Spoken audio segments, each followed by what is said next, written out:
Good afternoon, everybody. We're going to get started this afternoon. Sorry for the delay. We had some learners in the classroom today. So welcome to everybody.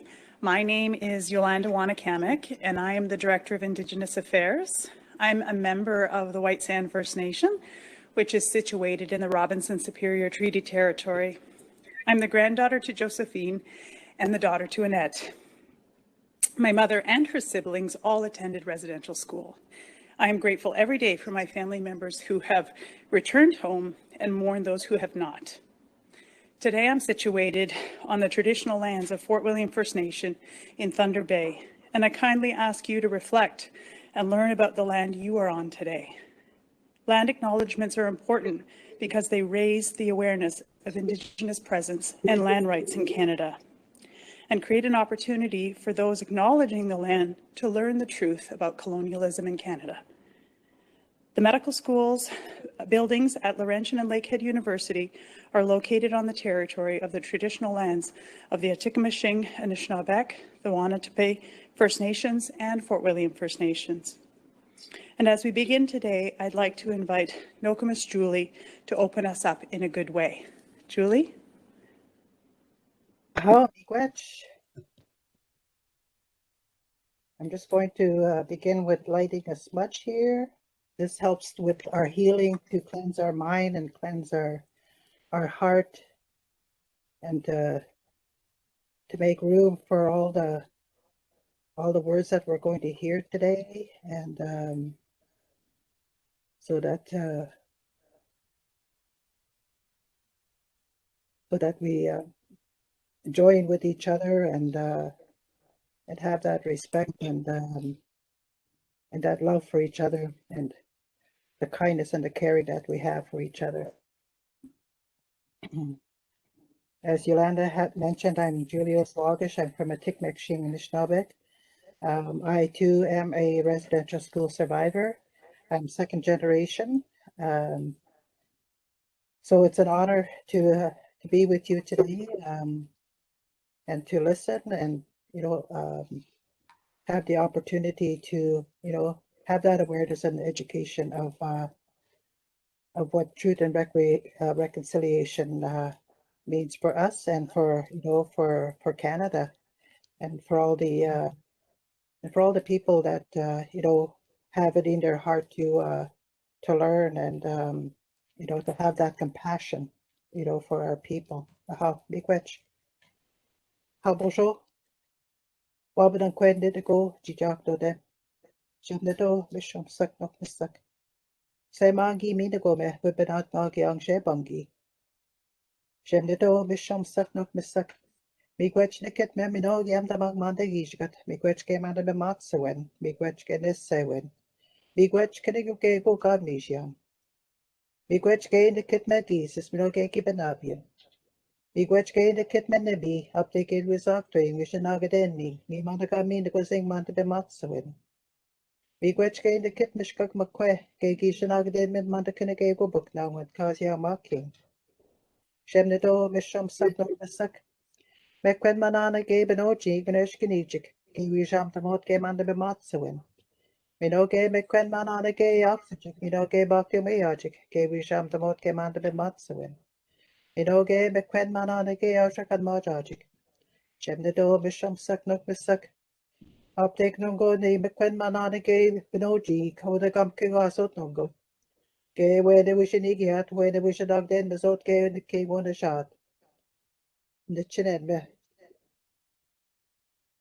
On the Kanigoga Nogo Asia. Not most on Gagi no wim squeezing. When they gave we jump the me on the Kanigo.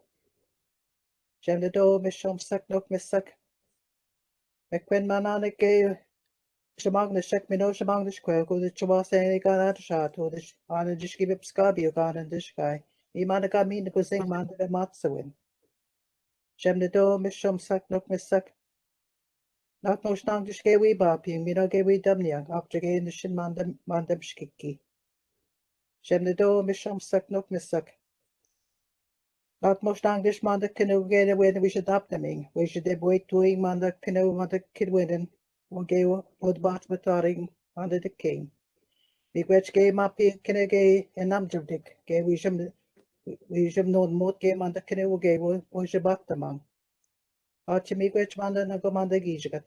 Miigwech. So we give thanks to the Creator, to the grandmothers and the grandfathers for this beautiful day that we woke up to, for this breath that we have, for this life that we have. We also give thanks to the water, for it is our responsibility to take care of that water. It's for that life that we have today. We also thank the grandmothers, the Creator, the grandmothers and the grandfathers to look down upon us and to guide us as we sit here together. We also give thanks to Mother Earth for everything that she provides for us upon her back so that we could have this good life. We ask the Creator, the grandmothers and the grandfathers to help remind us, to help our children and our youth so that they too could have this good life. And for the ones who are sick and the ones who are incarcerated, that they too could have this good life. We also think about the ones who've already gone on to the spirit world, that we don't forget about them. We ask the Creator, the grandmothers and the grandfathers to really today to especially think about the children that were uncovered and to realize the truth of the residential school, and that healing will begin for the families to bring their little loved ones home. We ask the Creator, the grandmothers and the grandfathers to remind us to play, to laugh, for all of that is good medicine. And we also ask the Creator, the grandmothers and the grandfathers, that for all of us that are sitting together to listen to these words, the stories, and that we take them to heart and to listen and to find that love and caring, compassion for everyone that we have in our circles, and especially to help those little ones, as they make their journeys home, to think about those families who can have closure. We ask the Creator, the grandmothers and the grandfathers, to guide us as we sit here to listen to the truth and accept that truth, and to show that love and caring for each other. With all of that, we say miigwech to this beautiful day. Aha, miigwech.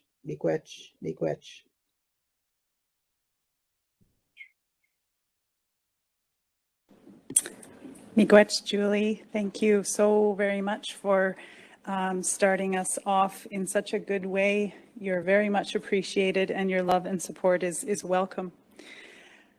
So good afternoon. Once again, I want to extend a warm welcome to our two special guests. I have the honor of being in the same room with one of them, Dr. Scott Hamilton, and of course, Dr. Kona Williams, who will be joining us. For many years, Orange Shirt Day was held annually on September 30th as an opportunity for Canadians to learn more about the legacy of the residential school system. And on June 3rd, 2021, the Government of Canada officially designated September 30th as the National Day for Truth and Reconciliation. This was a recommendation from the TRC's Commission Call to Action number 80, which states, "We call upon the federal government in collaboration with Aboriginal peoples to establish a statutory holiday, a National Day for Truth and Reconciliation, to honor survivors, their families and communities, and ensure that public commemoration of the history and the legacy of residential schools remains a vital component of the reconciliation process." The National Day for Truth and Reconciliation encourages Canadians to work together towards reconciliation and to hear that truth that Julie just spoke about, of the survivors who are sharing their stories for our learning. I want to say a big chimigwech to the Planning Committee for all their work that they've brought to NOSM again this year, with leadership from Sally Manag, Ashley Laframboise, Laura Lee McGregor, Danielle Barbeau-Rodrigue, Jennifer Fawcett, Kimberly Larkin, Laura Mallet, and Terry Hawks. And I would like to also say a big thank you to the NOSM Library for gathering and sharing resources with all of you locally and across the nation as we tweeted about all of these resources that were available. and to the communications for such communication about this day and about all the work that we are doing at NOSM. And I would be completely remiss if I didn't say thank you to the IT department for all that you do every day, trying to understand all of these systems, and I'm never sure where to look, but I'm appreciative to have somebody here to help support. It's great to see so many of you wearing orange shirts today. I would like to let you know that all the proceeds from the sale of the shirts are going to a new Indigenous student bursary here at NOSM, and it's called the Truth Award. As of today, this morning, we sold 481 of our 500 shirts available. There's a few extras that are left. We also have some buffs and snoods that are still available at the NOSM store as well, so you're welcome to look at those. Maybe they'll come a little more handy when you're outside running or doing your outdoor activities as fall comes upon us. The artwork on the t-shirts comes from artist Isaac Murdoch, and the shirt states, "Bring the children home, it's time." Isaac said that the shirt is a rendering of what is believed to be hundreds of years of pictograph discovered near the site of the residential schools in Spanish west of Sudbury. And you can read more about the artist rendering on the NOSM website. We are still very much in a truth-telling era, and we need to hear these stories that are being shared. So I thank you all for being here today to listen and to learn. And now I'd like to invite Dr. Sarita Verma, NOSM's Dean, President, and CEO, to say a few words. Dr. Verma? Miigwech, Yolanda, Miigwech, Nakamush, Julie, for starting us in such a good way and for your words of wisdom. Anim, bonjour, hello, bonjour to everybody. This is just amazing. It's an honor to be here. I also want to say miigwech to the Creator to help guide us through the truth. For me, September 30th is a very meaningful day for other reasons as well. It is the anniversary of the passing of my mother, who was very devoted to truth and reconciliation. And she would be on this journey with us as we learn about residential schools. I think that reflection about this truth and reaching peace is part of the journey. And with the awareness that is happening in Canada about the children who died at residential schools, we want to tell the stories, but we also recognize that this could re-traumatize some of you and others. So please know that we are with you and there are many resources available to you.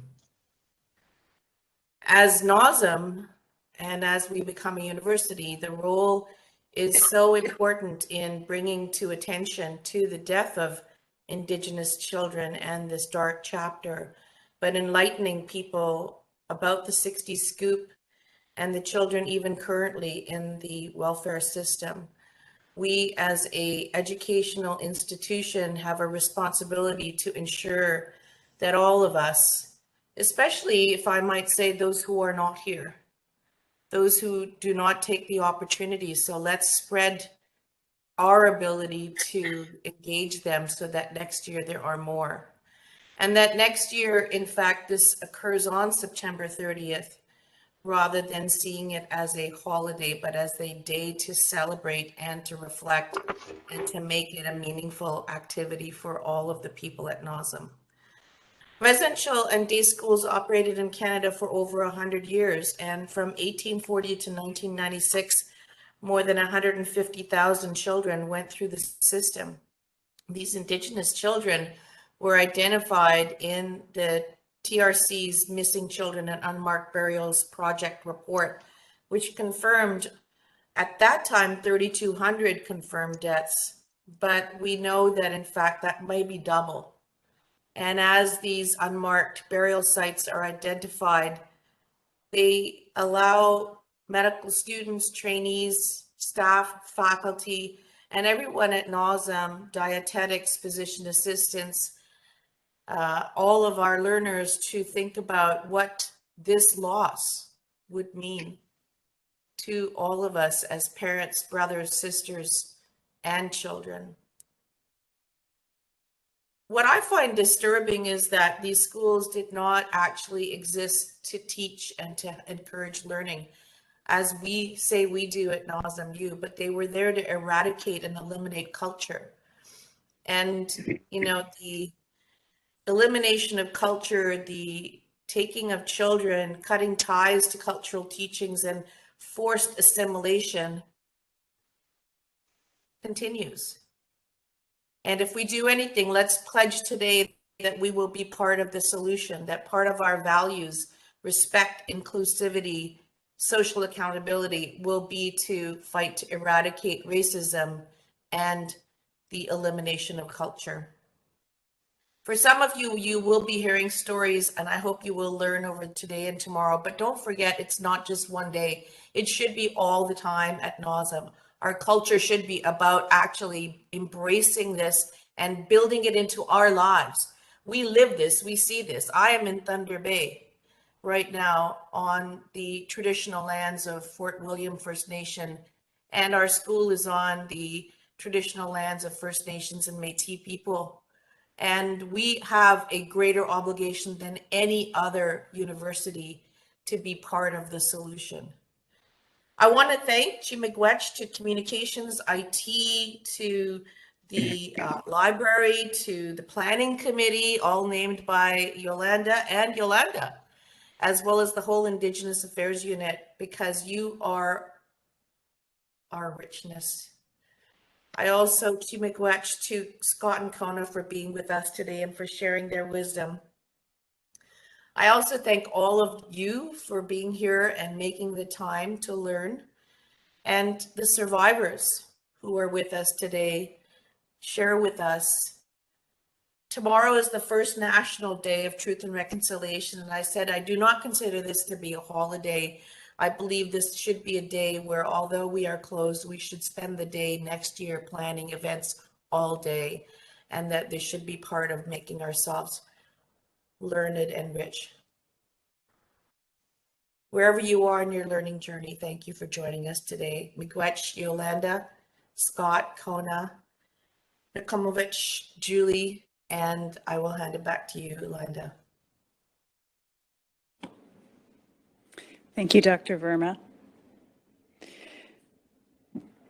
So, as I said, I have Dr. Scott Hamilton here in the room with me at the Thunder Bay campus. So Dr. Scott Hamilton is a professor of anthropology at Lakehead University in Thunder Bay, and I consider Scott a very good friend of mine. We've known each other for many years.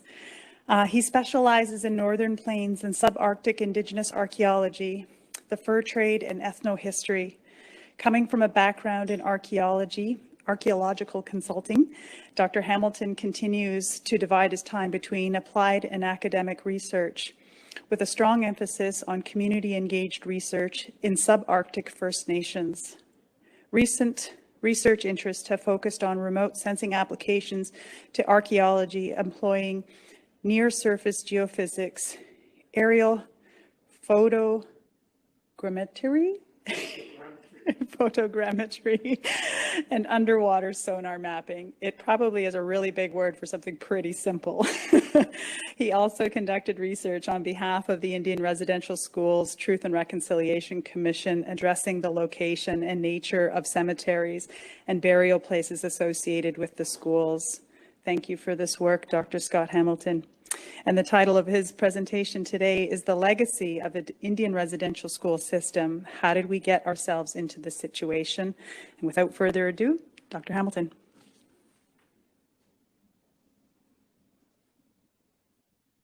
Did I do it? Nope. Why was it done? There. That would do it. There we go. I did it. You did it. You did it. So I can just use the arrow keys to advance and, okay. I'm going to lose the mask so I can breathe. Thank you very much for the invitation to speak today, and thank you, Elder Julie, for opening this. When I reflected on what I wanted to talk about today, I kind of thought about how the last several months have unfolded since the Kamloops news essentially shook the world. And I thought mostly about wanting to talk not so much about my work for the TRC, but rather in response to the kind of response that has occurred in Canada over the last several months. And I wanted to talk very bluntly about some painful truths about Canada, Canada's history, and the systemic racism that underlies so much of how we got ourselves into this situation. And this forced me to think about it more from a historic contextual perspective. What is the nature of Canada as these schools were established and perpetuated for over 150 years? And what are the themes and pressures that contributed to this system? And how does this reflect how Europeans thought about the rest of the world? And to a large measure, how Euro-Canadians still continue to reflect about their place in the world. What are the consequences? What are the outcomes? And it becomes very clear that much of this legacy is something that still remains with us. It's in the 1930s that the schools reached their peak numbers. And it was very clear throughout most, if not all of that history of the system, the primary objective was to accelerate the assimilation of Indigenous people into Euro-Canadian mainstream Canada. And their objective was to achieve that goal through indoctrination of the children. When you look at a lot of the historic imagery and propaganda that comes out of this time, we see many, many images of before versus after. But very seldom do we know the biographies, the identities of the children that are illustrated.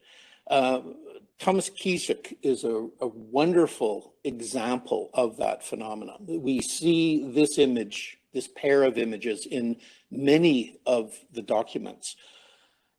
Very few people realize that he died very shortly after the photograph on the right was taken. He got sick, he got TB, and he was sent home and died very shortly thereafter. These schools are distributed all across Canada, but are particularly prominent in Western Canada and in the Canadian North. There's only 2 schools in Southern Ontario and only 1 that's recognized as part of the TRC Commission's mandate in the Maritimes. There are many other places beyond these dots that are identified as part of the TRC mandate. How do we address, as Canadians, this legacy of harm that we've inherited? Well, I think, first of all, we need to recognize the bureaucratic, administrative, political policy directions that drove this process. The objective was to transform Indigenous communities into something else. And this was all of the weight of the federal government was brought to bear to achieve this goal. And when we look at some of the historical quotes from important figures in the history of the residential school system, that objective becomes very stark and apparent. It's something that we cannot forget. This was a deliberate policy of Canadians.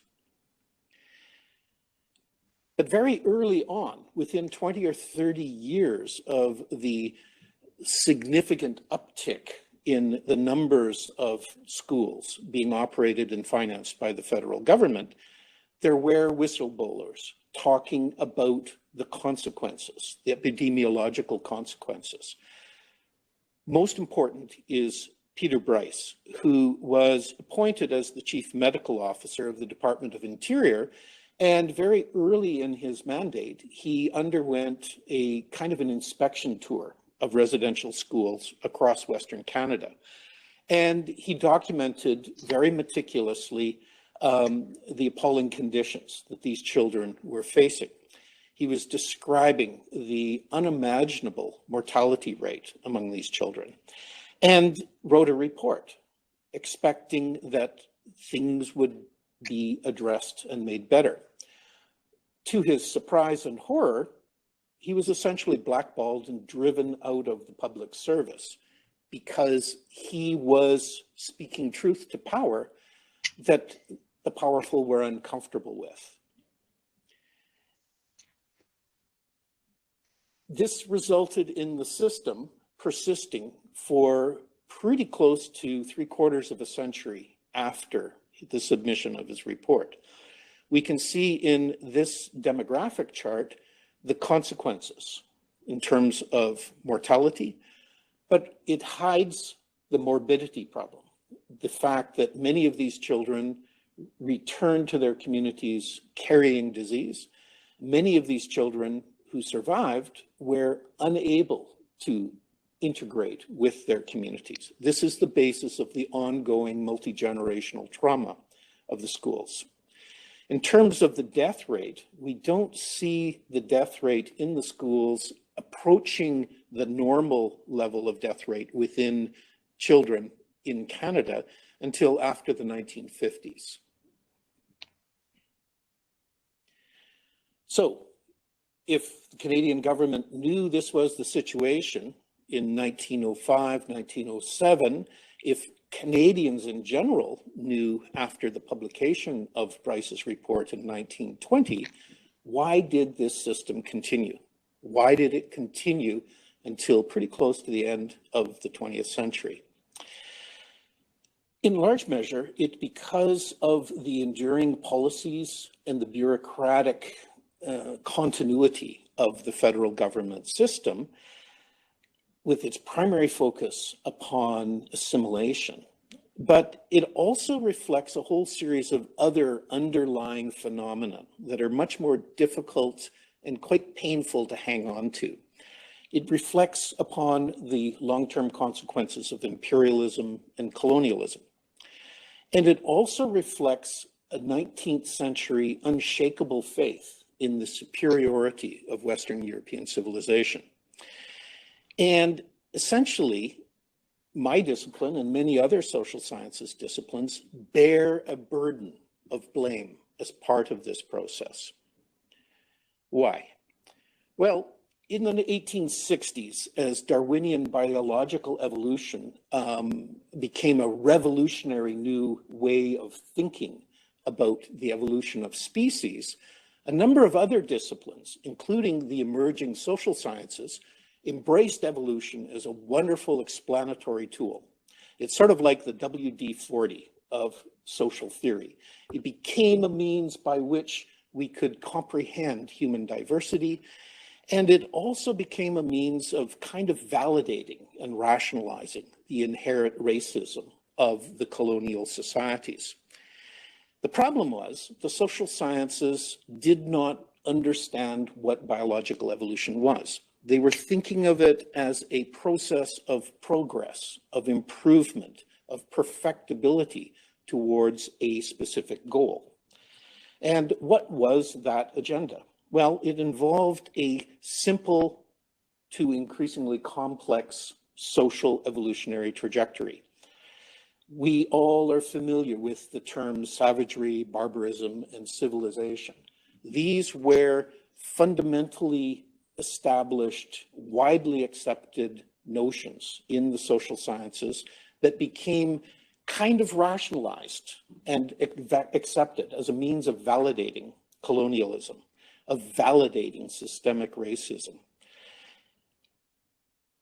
Now, the question is, did these ideas die with the 19th century, or do they persist into contemporary society? I picked on a recently published book that was not particularly successful in terms of selling copies, but it captures the enduring resonance of many of these 19th century ideas. This is a series of quotations from Conrad Black's response to criticism from his book that he titled The Rise to Greatness, The History of Canada from the Vikings to the Present. This title captures the essence of his perception of Canada and its rise to greatness. It rose to greatness primarily because white folks showed up. When you read the underlined, highlighted text, you can see very clear 19th century unilineal cultural evolutionary themes that persist, that are tropes, that are commonly accepted concepts that still unthinkingly remain with us. This, of course, is one of the primary rationales underlying many of the calls to action within the TRC report. This notion of the importance of widespread and systematic education about Indigenous culture and Indigenous history to counter this kind of thinking. So what does the Indian residential school system look like as a historic phenomenon? In many cases, it predates modern Canada. And we can see from the maps how Canada developed and transformed as a nation state. And we can see many wee dots scattered across Western Canada and the North that actually predate the formation of the provinces. In many cases, there are a few that predate the purchase of Rupert's Land from the Hudson's Bay Company. The residential school system accelerated in its impact and investment as the... All right, so I think I left off somewhere here talking about the chart in the lower right. And one can see the red arrow pointing to around 1945, 1950. That's when the available records indicate that there's a systemic decline in the rate of death within these schools. This is probably a consequence of the post-Second World War availability of antibiotics and the development of a much more effective public health system across Canada. But you'll also note when you look at the chart that the mortality rate, the annual rate, wildly fluctuates from year to year to year to year. This is probably reflecting the flawed and incomplete records that are available as part of the TRC investigations. We don't know how many children died, simply because the records are so poor. So this leaves us with the part about the legacy. What are the consequences of the residential school system? And these are very well known to us, but it's important to put a human face on these circumstances. And it also is important for us to realize that we've known for a very long time what those tragic consequences are. Official Canada knew about it in 1907. Indigenous communities knew about it long before that, but they were powerless to influence the authorities to change the system. There was no public acknowledgement and no apology until 2008, and the 2015 release of the TRC reports made it very widespread and known. But we still don't know how many children died in these schools or as a consequence of attending these schools. We don't know the names of many of the deceased that we do know about, and we don't know the fate of the many thousands of children that disappeared while attending these schools. They never returned to their home communities. Now, these are very haunting questions that drive much of the contemporary debate and questions of the last few months about what are the residential schools and what happened to those children. Now, my work with the TRC began in 2013 when I was asked to address the question of where are the cemeteries? What do we know about them? What are their condition? And my exercise was a desktop exercise, and it was focused upon remote sensing interpretation. And that required me first to kind of get into the context, the historical and the epidemiological context, using the research of other researchers who were working for the TRC. My observations are pretty stark and are reflected in the gray box on the right-hand side. Communicable disease was rampant in these schools. The conditions of life within those schools, the diet, the treatment of the children, all contributed to a pretty horrific place, or places, because remember, there's at least 150 of these places. So what now? In the spring of 2021, several First Nations communities undertook cemetery investigations using near-surface geophysical methods on schools that they controlled. The results got picked up in the public press quite quickly, and it reached national and international attention. But quite frequently, the story would get spun and out of control. And it left many communities wondering, what is all of this? What is real? And what is propaganda? And what is spin doctrine?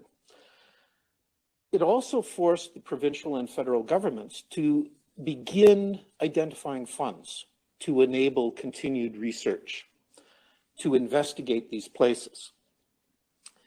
But how to undertake that work? What are the methods? What are the chances that these methods will work? How do communities build research connections and capacities to undertake the work? And much of my summer has been spent as part of a group of people who are doing briefings to communities, to government agencies, about what is the process. Oh, yeah. What is the process? How does one do this work?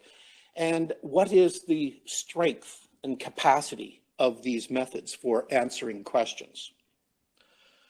And a lot of this involves providing plain speak explanations of what are the technologies that might facilitate this documentation process.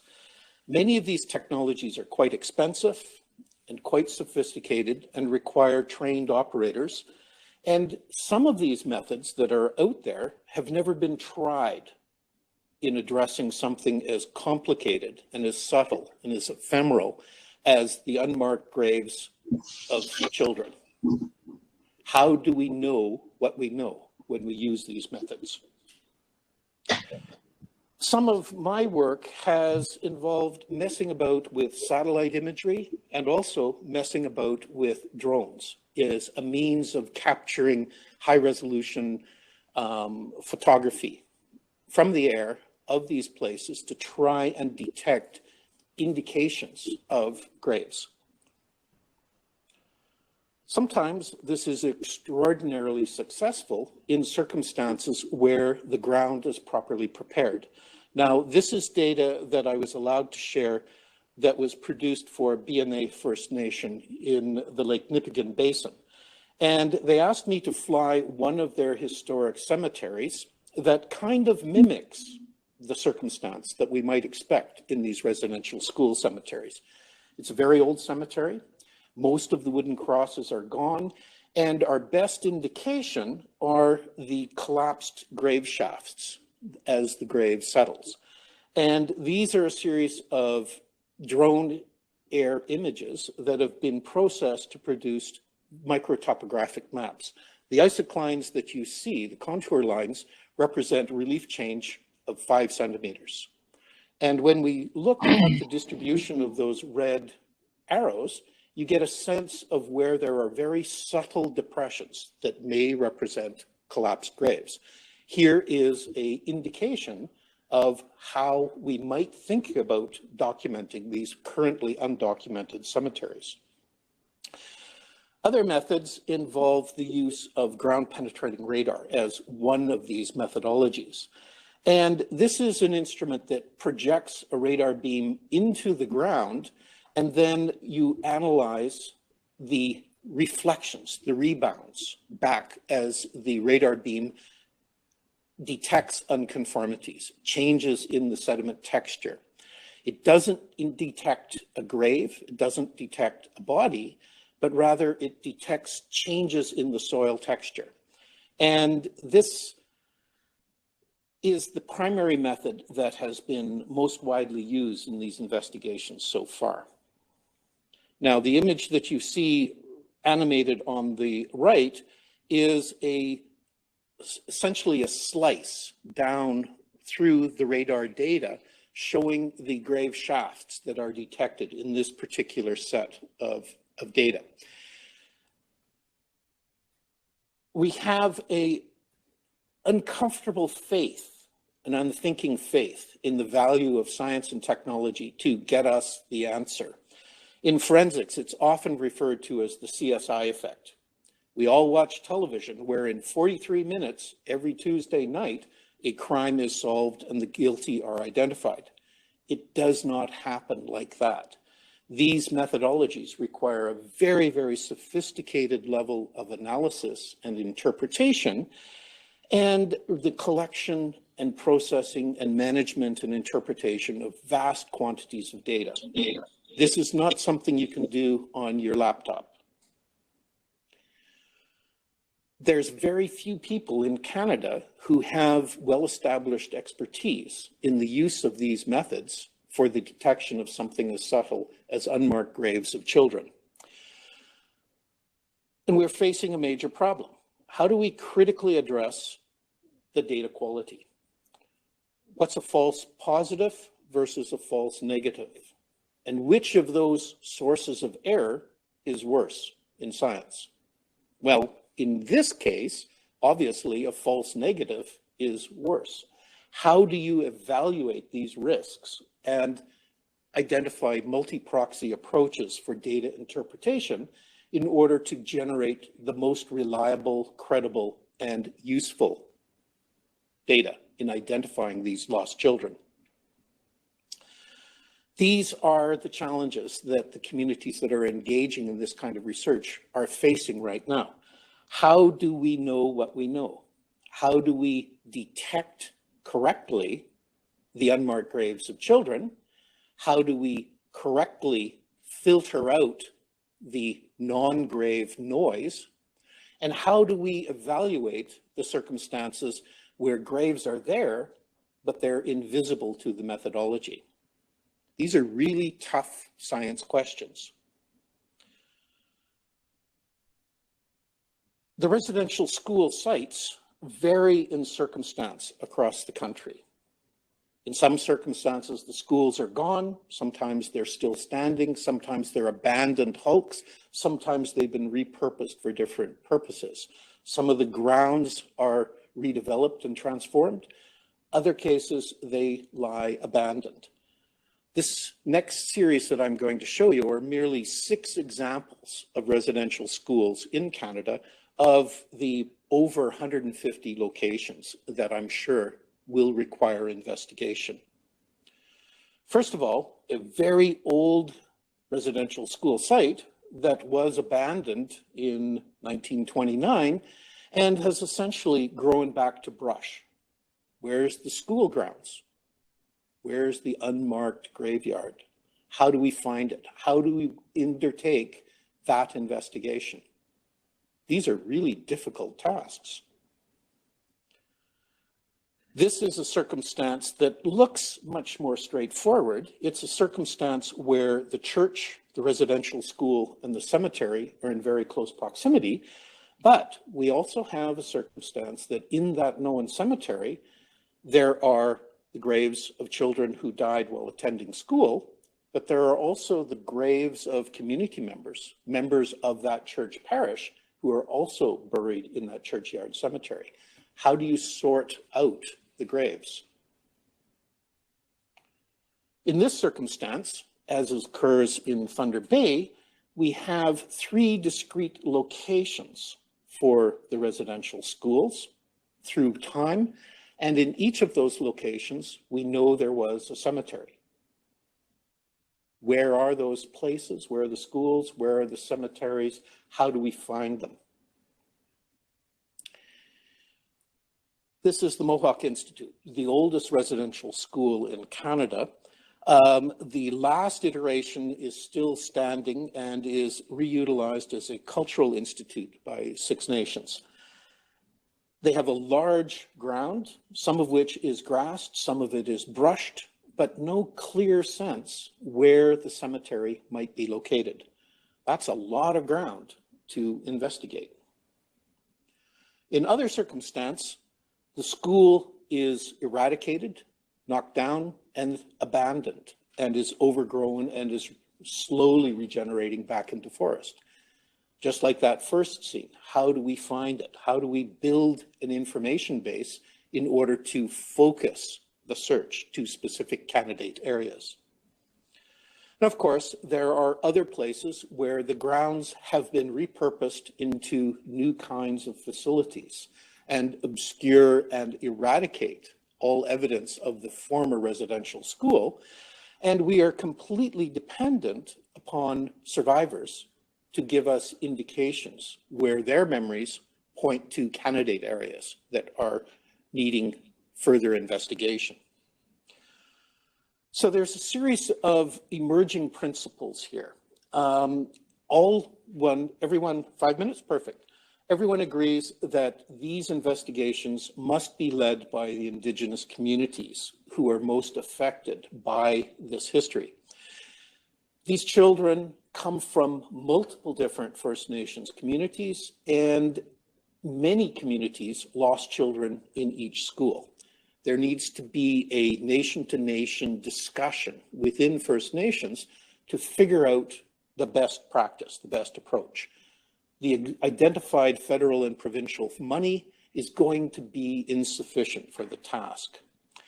Essentially, what we're looking at is many years of work in order to address the question of where are the children buried. And this, of course, risks recurring trauma for the survivors and the families of the missing and the deceased.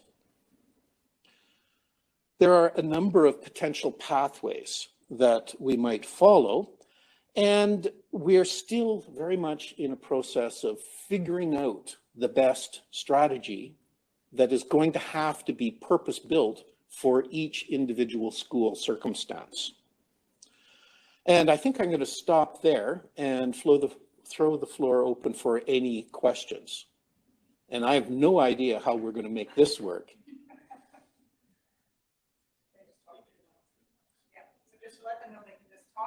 Okay. Are there any questions that anyone might have? I'm sure there will be disembodied voices coming from somewhere.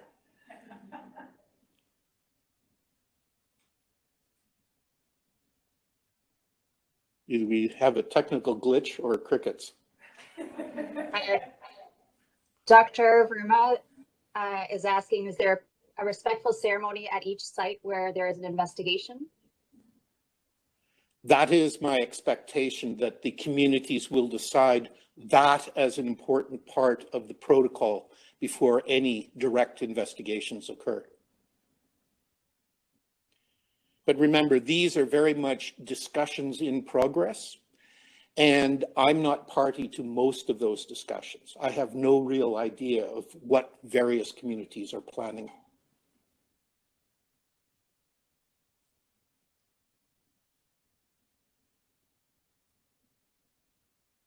I have a question from the East. Hi, I'm Chloe.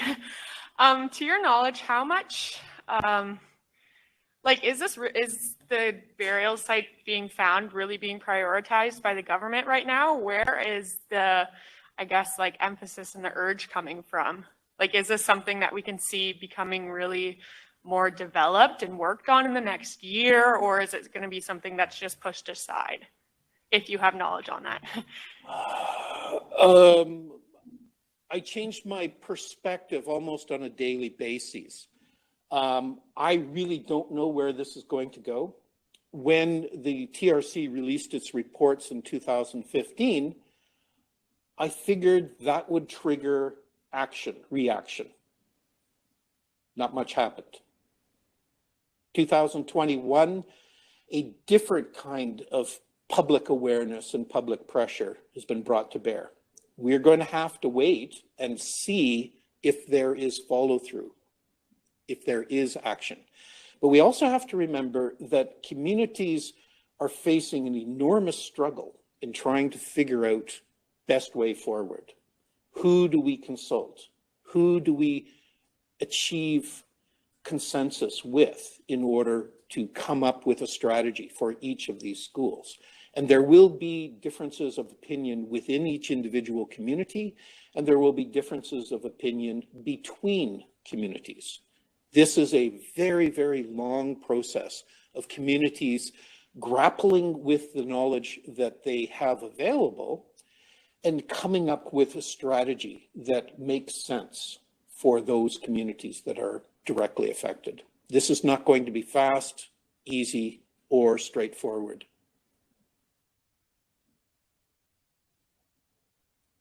I think we're done. And we're on time with the technical difficulties. Oh, wow, that's good. Thank you very much, Scott. So thank you, everybody out there, wherever you are in the world today, for your patience as we dealt with the technical difficulty.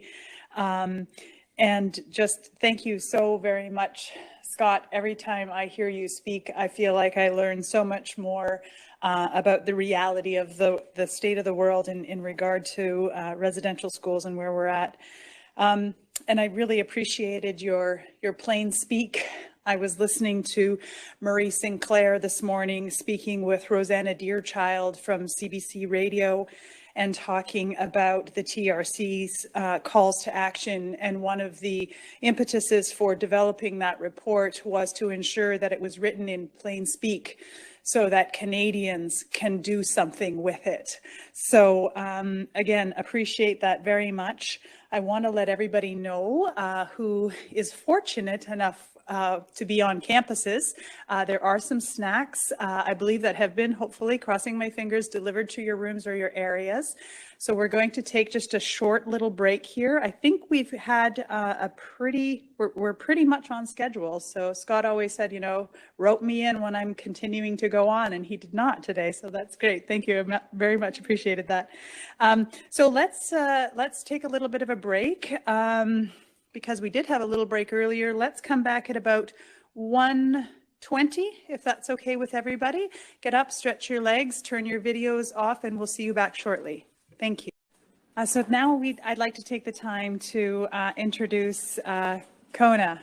Kona and I have only met virtually so far, but I consider her a very good friend and colleague. Dr. Kona Williams is Cree from Peguis First Nation and Mohawk from Ganawake. It's a great combination, I just want to add. She is a forensic pathologist and the coroner with the Ontario Forensic Pathology Service. Dr. Williams is the director of the Northeastern Regional Forensic Pathology Unit and the laboratory medical director for Health Sciences North, and is the First Nations liaison for Ontario. She is the co-chair of the Indigenous Health Committee of the Royal College of Physicians and Surgeons of Canada, an executive board member of the Indigenous Physicians Association of Canada, a Canadian Medical Association ambassador, and a co-representative for the AFMC Network on Indigenous Health at the University of Toronto. Kona is also an assistant professor at NOSM. Dr. Williams was recently appointed to the Academic Council and served a term on the Senior Leadership Committee at HSN. Dr. Williams continues to address anti-Indigenous racism in Canada's healthcare systems at a national and international level, and teaches fourth-year undergraduate course in forensic pathology at Laurentian University. Dr. Williams is a true champion for all medical learners across this country, nationally and internationally, and I'm honored to call her my friend and invite her up today to speak on her presentation, Empowering Indigenous People and Understanding Death Investigation, with focus on current events of mass and unmarked graves at and near Indian residential schools. Kona? Hello, everybody. Everybody hear me okay? We can hear you here. Perfect. All right. I'm going to try sharing my screen.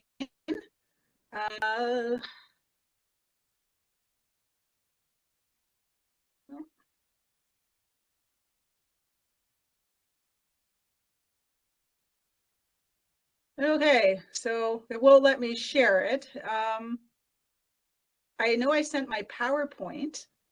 So would somebody put that up for me, please? Apologies. No worries, we're on it, Kona.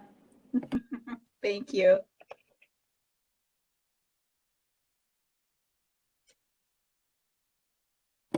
There you go, you're up. Awesome. Thank you very much. So I want to acknowledge the elder and also any survivors that we may have in attendance, the students, the learners, of course, and my colleagues for this. This is a little bit of a different presentation. There will be some forensic pathology. I am a forensic pathologist here up in Sudbury, and I deal with death. And I deal with death in a way that I look for truth about that. And it's a bit ironic that, you know, here I am, First Nations forensic pathologist, and I seem to be here at the right place and the right time. So I'd like to share some of what I know, both from being a First Nations person in this country, as well as being a forensic pathologist, and what it is that I can hopefully share with you about the intersection of those two very different worlds. Next slide, please.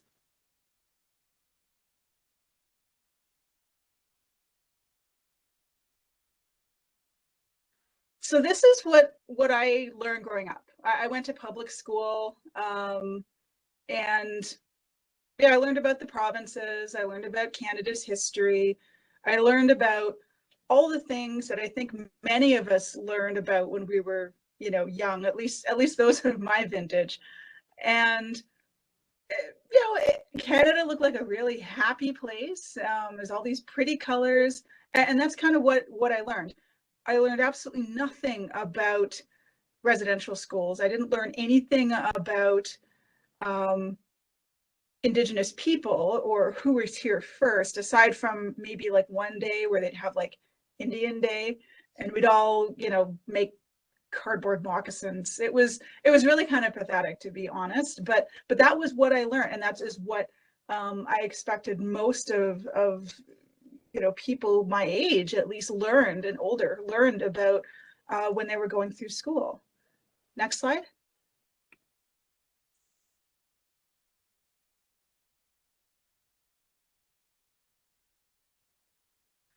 This is very different. This is a map by one of my friends. He put all of the nations in Canada that were known before colonization. And this is something that I think people need to keep in mind, is that we're very, very different.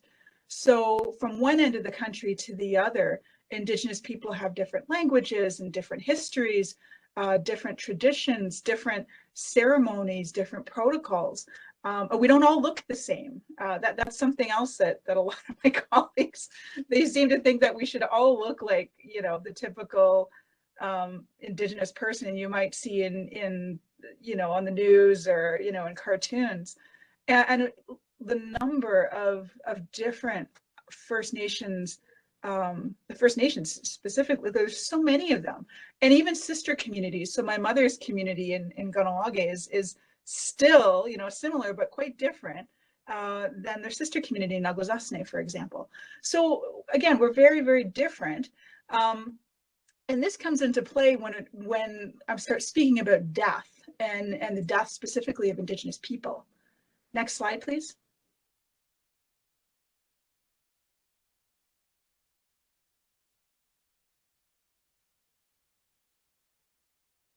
There's a lot of pictures in this one, so you're just gonna have to hit enter.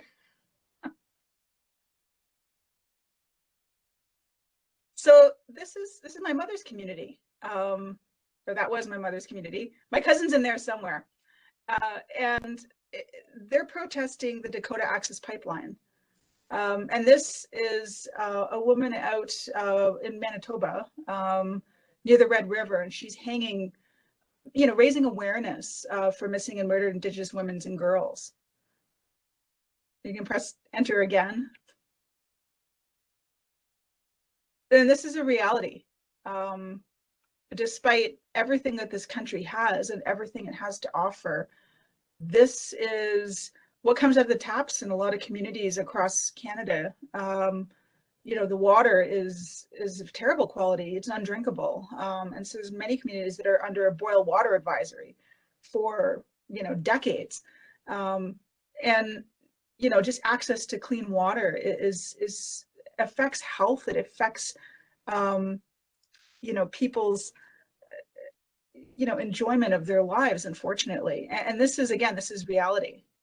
You press enter.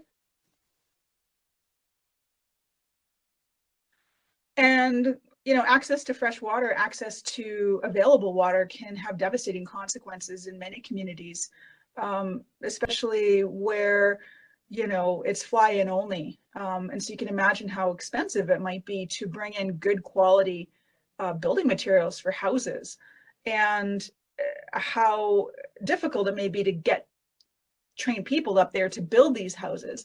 So unfortunately, a lot of these houses are built by the lowest, you know, possible bidder, and they may not be up to code.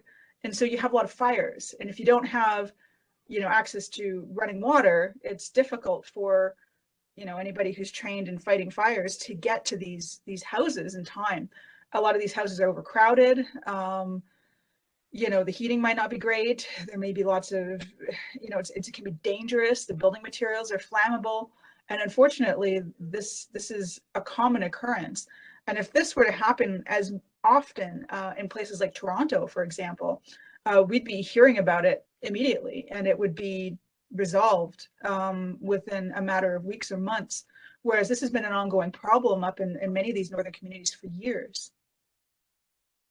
The next picture.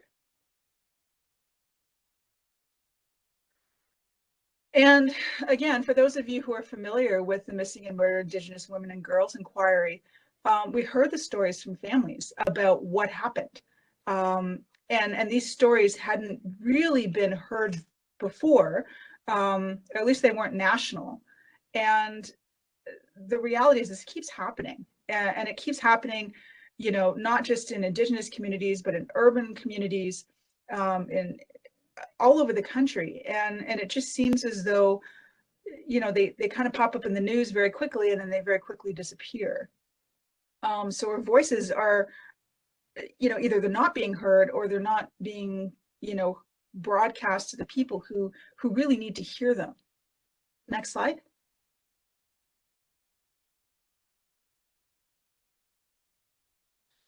So I want to go over really quickly the Indian Act of the reserve system. You can just click until the bottom shows up, or the end of the slide. So for those of you who don't know, this has been federal law since 1876. And it arose from two different acts, the Gradual Civilization Act and the Gradual Enfranchisement Act. And if you think about what those words actually mean, you can understand why we have the Indian Act and the way it is today. Reserves are still held in trust by, you know, for the bands by the Crown. And treaties were signed with often opposing expectations. So those, we entered into these treaties with the expectation that the land and the resources were going to be shared, whereas we know now that that wasn't exactly the case. Next slide, please.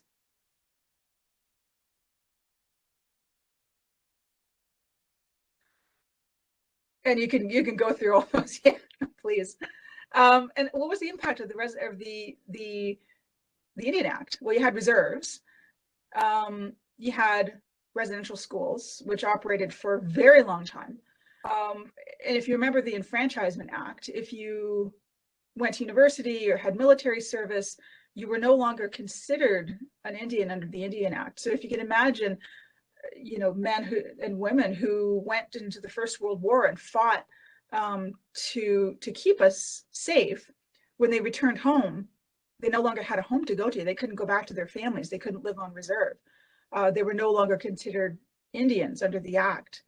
There was the pass system, which was in existence even when my father was alive, which meant that if you wanted to leave the reserve for any reason, you had to basically get like a hall pass and get permission.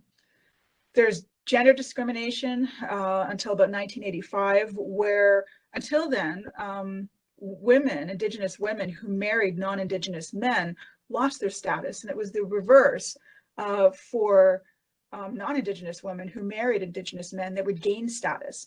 Now, this has been sort of removed. I say sort of because there's still quite a lot of gender discrimination in the Indian Act, but it's very paternalistic, whereas a lot of communities, a lot of Indigenous nations they have a matrilineal sort of society where the women are the ones, especially in my mother's society, in my mother's communities, the women are the ones who choose the leaders. And who better to choose the leaders of the community than the women who raise them?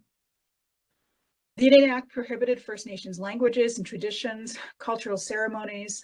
They imposed band council. And I think there's one more at the bottom there. I'm not sure.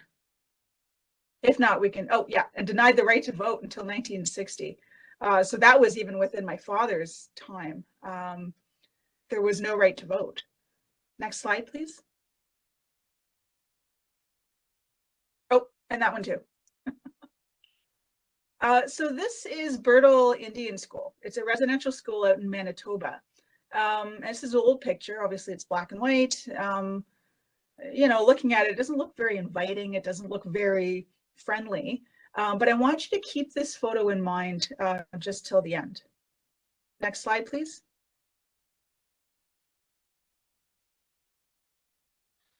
And again, this is an old photo. I'm sure some of you have seen photos like this of children who attended these schools.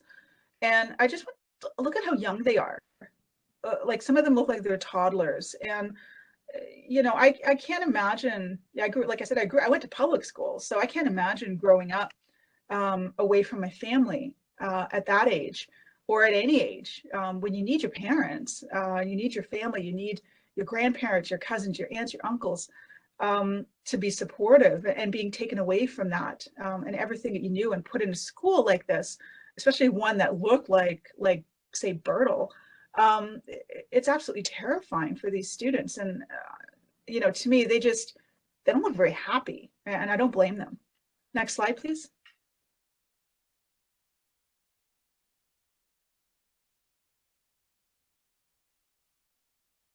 So here's another series, or you can just go through. So the residential schools, they're instituted by the Canadian government in cooperation with the church under the Department of Indian Affairs. The whole point was to educate, civilize, and assimilate Indigenous children into Euro-Canadian society and the Christian way of life. You had to go. There was no choice. If you tried to hide your children, you could go to jail and they'd take them anyway. And this is all enforced by Indian agents. And as we know, about 150,000 children attended these schools across Canada. Next slide.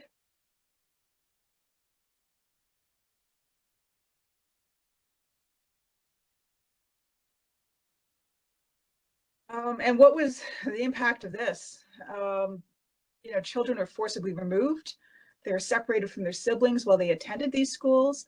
They're punished for speaking their languages or practicing their culture, which is all they knew until then. There was overcrowding, what led to deaths from influenza and tuberculosis. Scientific experimentation was performed on malnourished students. There was forced sterilization. And of course, there were a lot of abuse and death. If you hit enter, whoops, no, you can go to the next ones. Okay, so many of us who are in medicine and are practicing or learners, if you think of one person who's suffered some sort of abuse or trauma in childhood or growing up, they're at much greater risk for all of these other things. So suicide or incarceration, mental health issues, violence, addictions. And so you think about that person, you think about how hard it is to treat that one person, and they may get better, they may not get better, or they may end up, unfortunately, a lot of people end up seeing people like me, like forensic pathologists. So if we go to the next slide,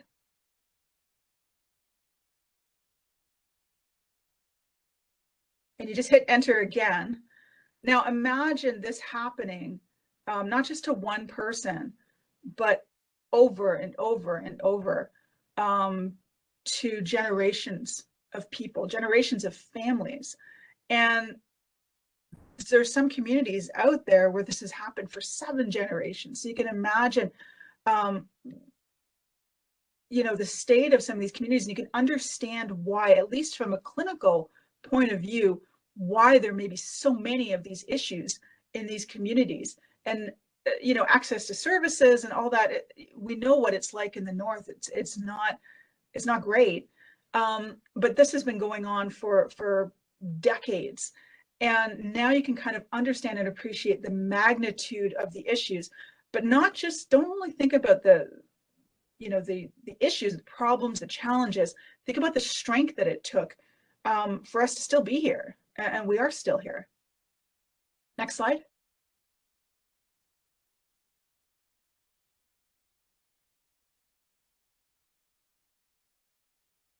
So you can just keep hitting, yeah, until you see all 3 things in arrows.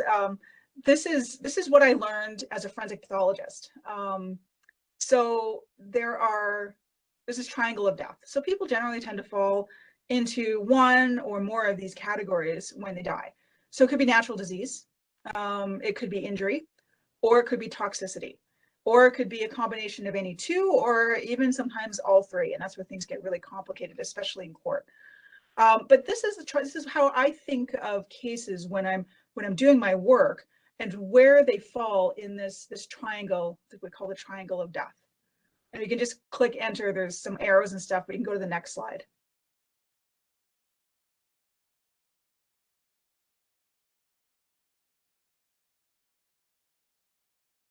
And you can hit enter 3 times, I think, because there's 3 different things here. Now this is more of I almost want to call it a triangle of death for Indigenous people, because when you think about the Indian Act and residential schools, and then you think about it in the context of the death investigation system, we've got healthcare, government, and law enforcement, and death investigation encompasses all 3 of those. So you can understand now the mistrust or the distrust and the lack of communication. And when people die, community members die, this is what you're facing. These agencies, which can be very forbidding or very intrusive to Indigenous communities, and within good reason, considering the history. Next slide.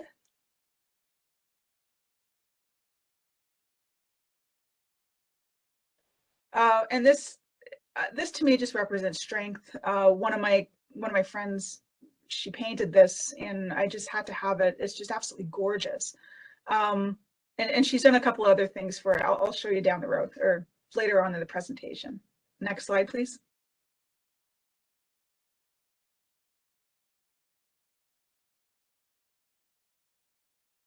So the missing and murdered Indigenous women and girls inquiry, there's a bunch of photos here we can quickly go through. For those of you who haven't seen it, a lot of it is online. A lot of it was broadcast online live, as we're doing here. And there is a report. If you haven't read it, I encourage you to read it, to really get some of the stories and the background and the pain and also the resilience of these women and their families in dealing with the reality of what's happening in this country even now. We can go to the next slide.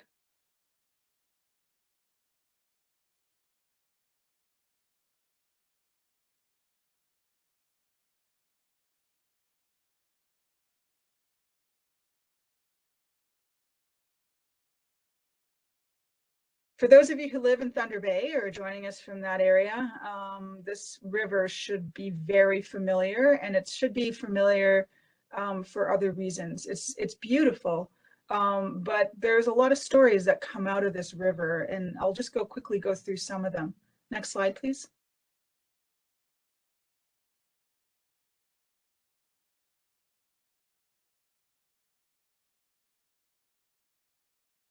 So Thunder Bay had, I don't know if they still have it, but they did have the highest homicide rate in Canada.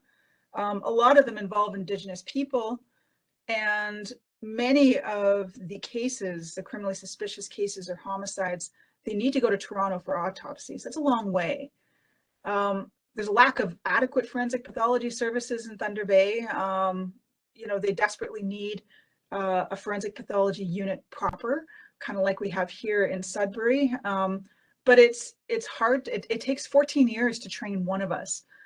So you can understand that, you know, it's a long time coming, but I would hope that in the future, the forensic pathology service in Thunder Bay would be just as good as the kind of services you get in Toronto or places like Ottawa, some of the larger centers, because they really do need it. There's a lot that happens in Thunder Bay, and it's compounded by the lack of trust of the death investigation system and the police. Next slide, please.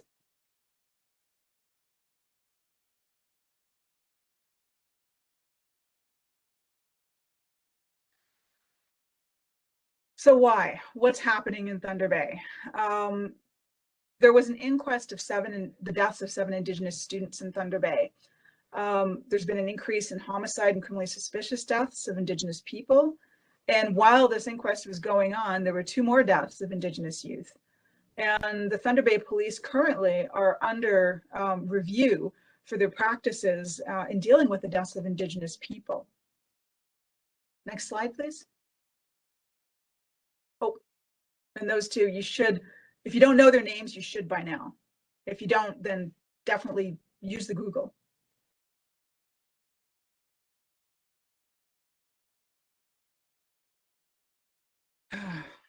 Every time I see these photos, my heart breaks. You should know who these young people are, as well as the gentleman in the right lower hand corner. This is Mr. DeBungy.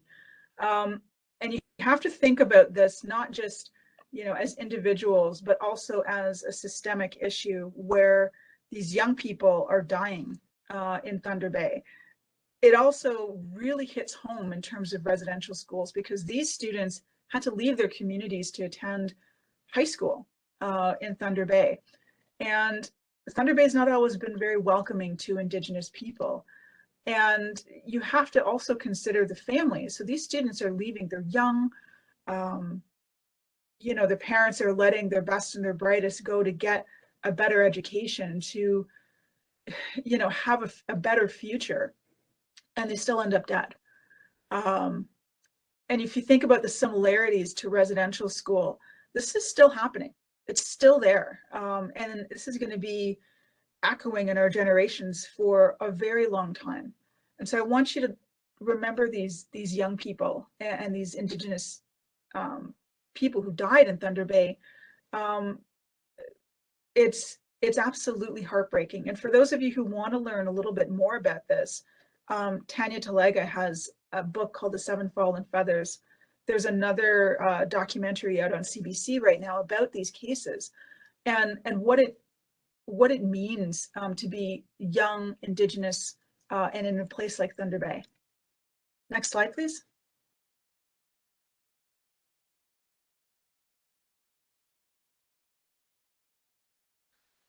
So again, these 7 students, like I said, they were attended school in Thunder Bay from their communities. So I want you to remember Jethro, Curran, Robin, Paul, Reggie, Kyle, Jordan, and also Stacy DeBungy and Barbara Kentner. 3 of the deaths were ruled accidental and 4 were undetermined. There's currently another review happening about these. The report is due soon, I hope. But read up on them, learn about these students. Next slide.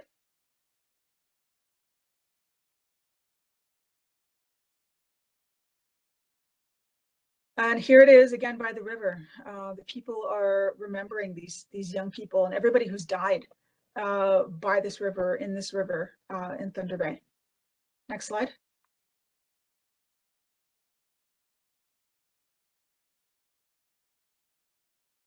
Again, my artist friend, she painted this for me. This actually lives in the large provincial unit down in Toronto. And it gives comfort to grieving families when they go there to learn.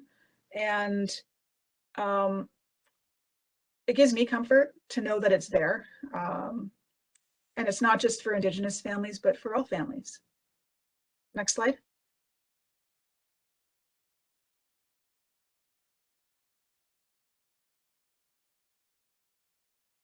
So some changes. The Royal Commission on Aboriginal Peoples, the Indian Residential School Settlement Agreement, TRC, MMIW, all of these reports are available. And again, if you haven't learned about them, now's the time. This is all available online.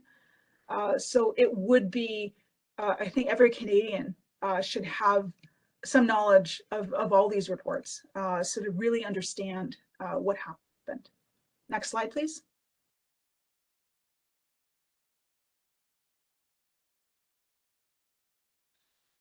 So on to sort of quickly, what do we do? Now that we've learned about history, now we've learned about residential schools, now we learn about the impacts.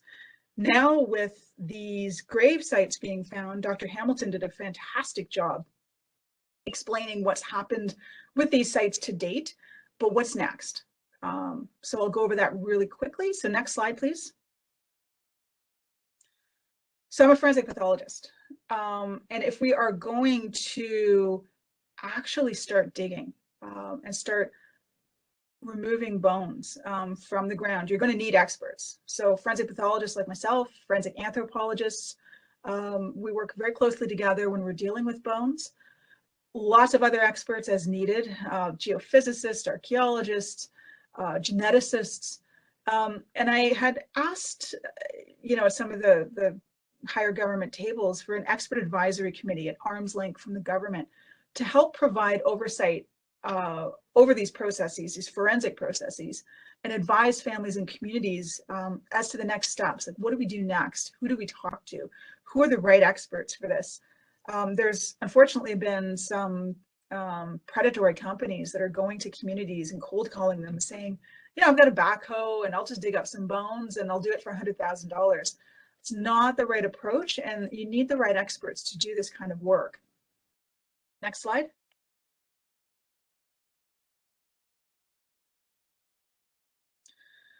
So there's a whole bunch of phases. At the center, honestly, it should be led by the communities, the families, the survivors, the leadership, to ensure that communication is clear.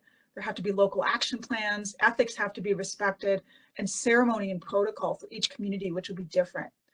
We need documents, we need, some researchers, we need to listen to people. We need to listen to the survivors about, the possibility, where are these sites, what did they see, what documentation is out there, because we know that not all of it was, the documents provided by the church or the government may not be complete. Antemortem data. So from prospective families, this is probably going to include DNA, and the handling of that, the ethics around that, the challenges are huge. There's a multidisciplinary team which can exhume and examine the remains. And again, I went over who those people are. Identification and repatriation are big. So for my job, identification of the deceased is super important. And then, sending them home, making sure that we do that respectfully. And then what do we do with the bones that we can't identify, and we can't send home because we just don't know who they are. These are realities of this whole process, and this has to be made clear to communities and family members and survivors that we may not get all the answers we can, or that are expected. Next slide, please.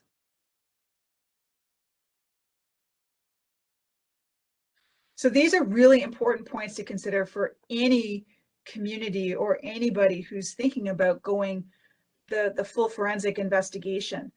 The wishes of the family and communities are central, they're paramount. And my involvement, our involvement in the death investigation system depends on their decisions. It's not the other way around. It's not something that can be imposed on anybody, because we've had enough of that already.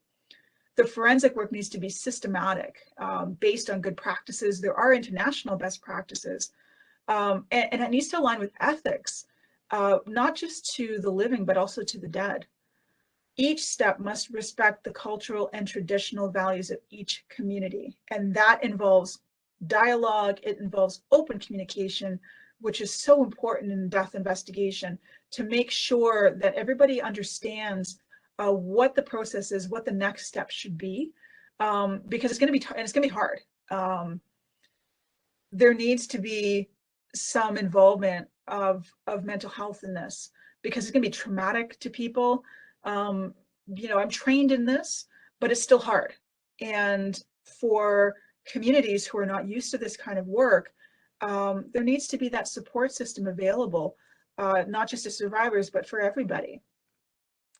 And what needs to be really, really clear is it might not be possible to locate all the grave sites, as Dr. Hamilton indicated. Identifying each child may not be possible. And it may be even harder to determine exact cause of death. So what do we do? What do we do with those cases? What happens if one community wants a full forensic investigation and the other community, another community does not, and wants to let the dead lie? But you have children from both communities in one gravesite. How do we negotiate that? How do we navigate those waters? How do we manage the expectations? How do we tell families that, you know what, we couldn't find them, or we don't know? This kind of information is sort of what I'm doing right now, explaining the realities, the possibilities, but also the limitations about what can and cannot be done. Next slide, please. Remember Birtle Residential School? This is Birtle today. And I wanted to show you this for one reason. If we go to the next slide, that's my dad. So he went to residential school. He went to Birtle specifically. And he survived so that I could be here. And I would not be in the position I am if he hadn't been there for me and did what he could to ensure that I got the education I did to now be able to do what I do now. So I owe a lot to him, and to all my family who went to these schools and who didn't make it, or who were affected and traumatized by it. So I owe them an awful lot. Next slide.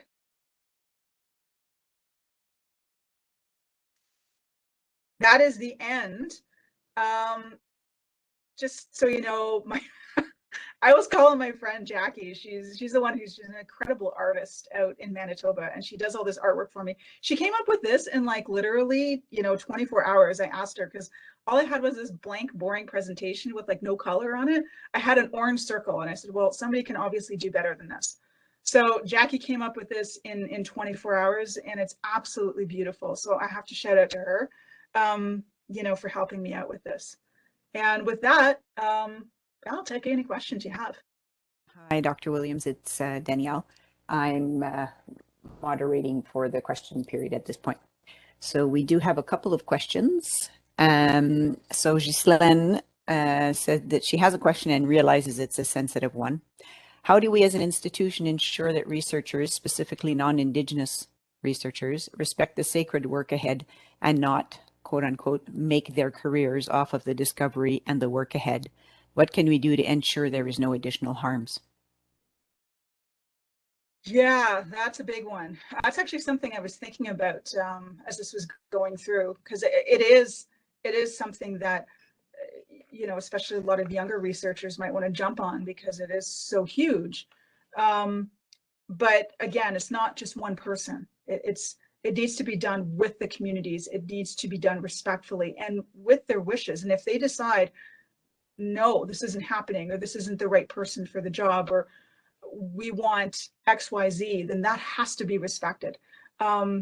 You know, research is important, but it's the communities and the families, the survivors, the elders, the knowledge keepers who are going to be the ones directing how this works and how this happens. And so as long as that is respected, I think this work can be done collaboratively between all of us. And again, once you get into a forensic investigation, you're sort of, you know, the research can happen, but then you're going to need the right investigators to do that. So it changes things quite a bit. Again, it's difficult to answer that question, but again, I think it does need to be guided and driven by the wishes of the communities it's affected, because they're still alive. We're still here. Okay, one last question. We have 2 minutes. So from Brooke, thank you for the excellent presentation. I have read in some texts the concept that by definition, reconciliation implies the restoration of a relationship that was once amicable, and that the term does not really apply to the relationship between Canada and the Indigenous peoples, as historically this relationship was founded on deceit, as we have discussed in today's presentation. This has stuck with me and has created a feeling of animosity when various politicians and organizations throw around the term reconciliation to push forward their own agenda without producing much of any action. From your experience, do you have any advice for how we can keep governments and organizations accountable to promises they make, such as the calls to action in the TRC? That's a big one too. I mean, I've always thought you can't really have reconciliation without responsibility and without acknowledging that responsibility and acknowledging what actually happened. It's like, yeah, we'll issue an apology, but nothing's going to change. The accountability has to be there before you can have reconciliation. And that hasn't happened yet, really. So it's up to, and I think it's on the government of Canada and the church and all the institutions who are involved in this to be held accountable and to step up to that accountability before discussing reconciliation. You have to actually say, okay, yeah, this happened. We're responsible. And how do we deal with it? And then move on to reconciliation. A lot of people want to move on, jump to the end right away. And that's not always the best way to go, especially when there's still so many people who are suffering from the effects of this whole system. Thanks very much.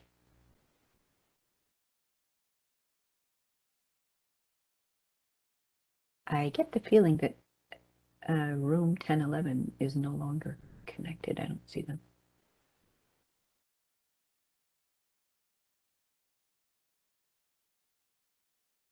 Make a comment. That time. A very, very short one. We're already past our time, sir, but go ahead. 2 seconds. Yep. Yeah, thanks for sharing that, your expertise on science. I attended St. Joseph Residential School. Building has been demolished and there's no property there no more. I wanted to go there and try to create some kind of refreshing my memory of what happened there, right? Mhm. And that's not there no more. Would that score as a fact that the evidence in that school was destroyed?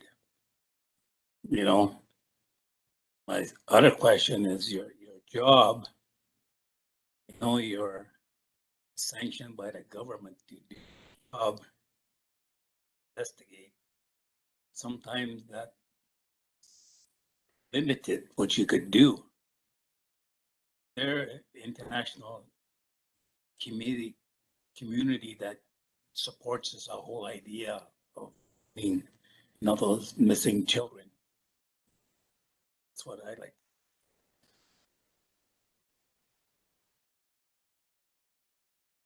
Yeah. So I think the first question, we're not going to know until we go there. We're not going to know what we're going to find. And I think those sites need to be protected until we see what we see. And that could involve either a site survey, or it could go all the way to a full forensic investigation if that's, what's requested. To the second question, so there is a lot of interest from outside of Canada, from other forensic experts, in the US, across, the in other countries. But we do have forensic experts here now. So we have a good forensic system, especially here in Ontario, which can, I've been trained by some of the best in the world at what I do.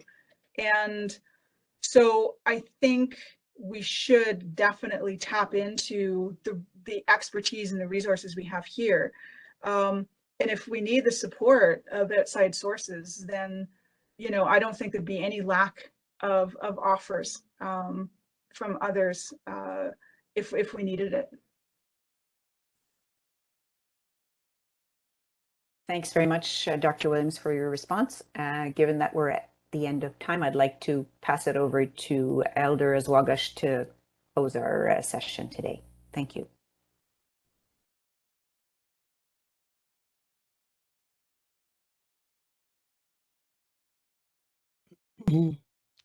Ani, Bosho, Wache, Sego. I just want to thank Dr. Williams and Dr. Hamilton for their presentation.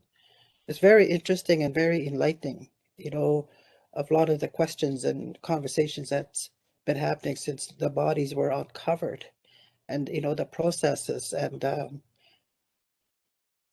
I think it's very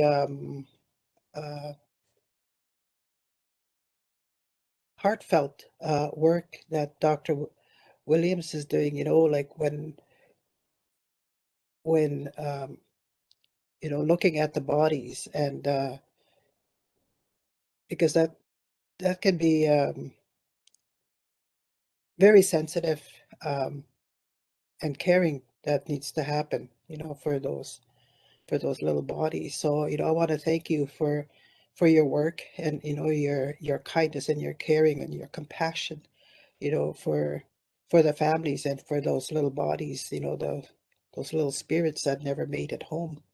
So I just want to say miigwech to both of you for the work that you do. Aposho, wabana kwende de goji jakto de shemnedo mishom saknok misak. Miigwech de kitme, ibibin gig. Gibenat mosyang manda kinego gego gashanodamang. When it is gagin well, you should have wait toing.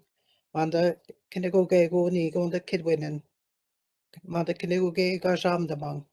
Miigwech in the kitme. Miigwech ge the kitme on the kinege mapi ya chiknunga. Ge we give us under moin ge manda kinego gego. Ge we not mosyang ge we should ken the make manda kinego gashebak. Milosh ge me quen manana ge on the benoji sak ge gam ke asot. Not more godish ge where we should go snot or the king. Archie miigwech manda kinego gego. Shemnedo mat miigwech ge manda gishgat. Ha miigwech. So we give thanks to the Creator, to the grandmothers and the grandfathers, for all the what we heard today, all this truth, and all the words that we take and to pay attention to, and to be mindful of, of everyone, and who we meet, and who sometimes are those invisible ones, to acknowledge, that they're validated. So for all of that, we give thanks for everyone that's here that, that came to listen and, to have that awareness and have some education and continue to, to do that work and, to explore, the history of, and the truth of residential school. Because I think for the longest time that, lots of comments were put out to, to say, to get over it.